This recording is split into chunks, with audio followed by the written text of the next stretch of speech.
everyone, Karchermakes here, and today we're going to talk about clue 3 of the color Popportunity socks, the Stephen West Surprise Sock Along. Clue 3. So, where I left you last time was at the end of clue 2, we added the cuff of the sock and we added the heel of the sock. And just like every Westknits surprise sock along, mystery knit along, oh, there's surprises, all right. So I filmed this similarly to last week where it's a little bit of progress, vloggy style. So let's follow along. Let's see what clue 3 is all about. Let's debunk some of our assumptions about sock construction. There's a lot of that. And see where we end up with clue 3. Stay tuned. It's Tuesday, so that means one thing. Clue 3 has dropped. Let's do it. Okay, I got clue 3 all printed and ready to go.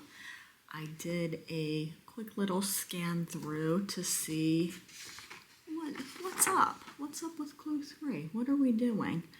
And it does look like we're going to be working with more with our contrasting colors here.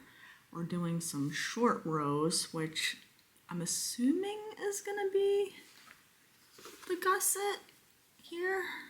So this is where we ended clue 2, right? And we have our heel, our lovely brioche heel. And I'm assuming that the short rows will be doing some sort of shaping here. But I don't know, and we're gonna find out. So let's take our clue 3. Let's get our contrasting color yarns. Let's do it. Okay, I'm starting clue 3 and I'm 5 seconds into the video and Stephen says, hey, we're gonna pick up from here. We're gonna knit flat.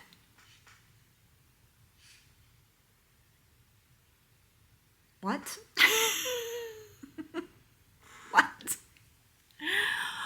So we're just gonna work the top of the foot and we're gonna knit flat. And I believe there's going to be some short rows. And I have no idea where this is going, but we're about to find out.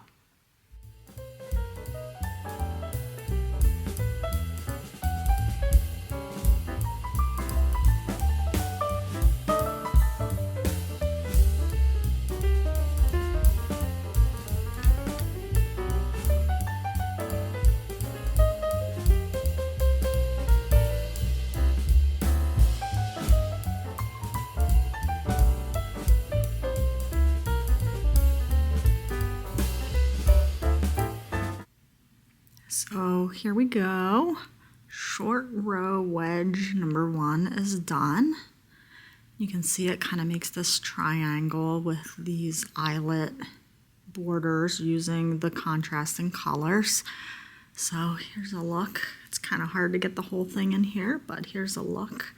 The sock, so you have the cuff down here, the leg, and then this starts the foot. And as you can see, it's building this wedge as it's described in the pattern, and I'm really interested in how this eventually connects back to the heel and the rest of the sock.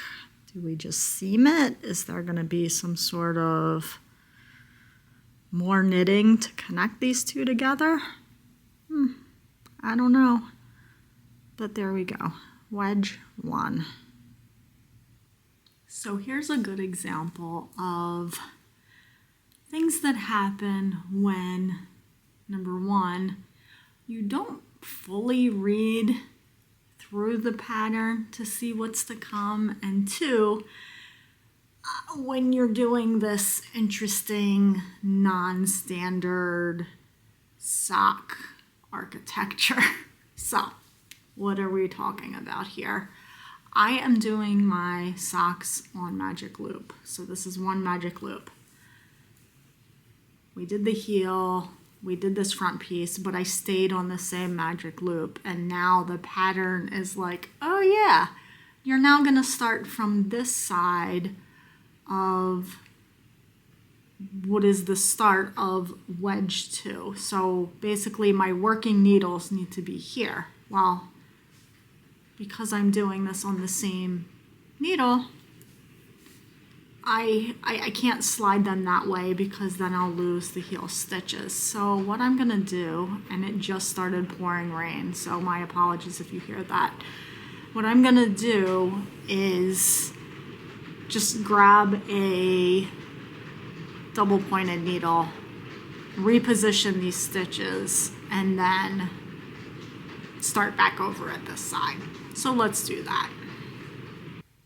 Just as a little side note here, so this is a set of clear drawers that I picked up from, who knows, probably Amazon, to store all of my little sort of bits and bobs of knitting notions. And they're pretty deep drawers. These are pretty nice and they're pretty sturdy. Here I have all my stitch markers, needles, and if you guys are interested in seeing a video on how I attempt organization, I'd be more than happy to do that. But my double points are in here, and I'm gonna pull out one of these yellow ones because I know these are a size, oh, that's a wooden one. These gold ones are US ones, and I don't really recall what brand these are. I've had them for quite a bit. Probably Knit Pro Zings or something, but so I'm going to use this, reposition those stitches onto here so that I can get them in the correct working position and continue with my wedge 2.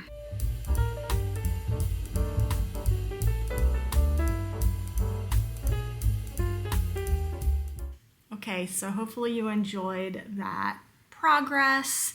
Now let's look at where we landed at the end of clue 3. So here we are. I have it on this sock blocker. There's a million ends that need to be woven in. Yes, I could have followed the Weave and Steven. I did in some cases do that, but not consistently. So I'm gonna have many minutes of weaving in ends when we're done here. But here we are with clue 3. So clue 3 focused in on picking up the front of the sock here and then making the top of the foot, I guess we could call it, the top of the foot here. And it's knitted flat, and I'm actually gonna take it off the sock blocker so you can get a better look at that. So it's knitted flat. Again, surprises with the sock construction. I would never, before this, never in a million years think to knit any part besides the heel, any part of a sock flat. So that's where it is. We made these little wedge shapes bordered by the contrasting color eyelet rose, which I think is really fun. And I did try this on. It fits and it ends at the proper place. He asked us to knit until it ended at our like baby toe. So it fits, yay. That was a big concern with this unique construction, whether or not I was even gonna be able to get it on my foot, but there it is. There is clue 3. It was a little bit of a shorter clue, which was a nice little respite, especially for me. I had a busy week at work, so it was nice to have something kind of easier to work on in the evenings. But here we are with clue 3. Here's the back side, and y'all, all these ends. So Where do we think clue 4 is going to go? Now, clue 4 is the last clue, so we have some loose ends, no pun intended, to tie up here. So if I do this, you can see better. Obviously, we still don't have a gusset. We don't have a back. We don't have a foot, a bottom of the foot to our sock, and then we need a toe. So I'm really curious to see how he kind of rectifies this in terms of the construction. Are we gonna, do like some sort of 3-needle bind off situation? Are we just gonna pick up stitches for each row as we go and knit it flat for the bottom? But that doesn't really resolve this triangle shape in the gusset. So I don't know. For those of you who are making this sock, tell me below, what do you think? What are we thinking about the construction? And if you are not making the sock, but you're here watching, thank you. I appreciate that you're watching something that you're not even making. What do you think? Like, I don't know. I just don't know what to think about it. So there it is. I still love the colors. I still love how it's turning out. And these are going to be super fun to wear this fall and winter. So there we are with clue 3. Hopefully you guys have been enjoying this little series, and if you're new here, please subscribe. I'm finishing up this series with clue 4 that drops next week. The series will be done, and then we'll get back to our regularly scheduled program of just kind of covering all the making things, the knitting, the spinning, the crochet, the weaving, and I do have some weaving to show. I actually finished a project, so more to come. It's coming. So thank you for being here. Thank you for watching. Give this video a like, subscribe if you want more. And until then, happy socking.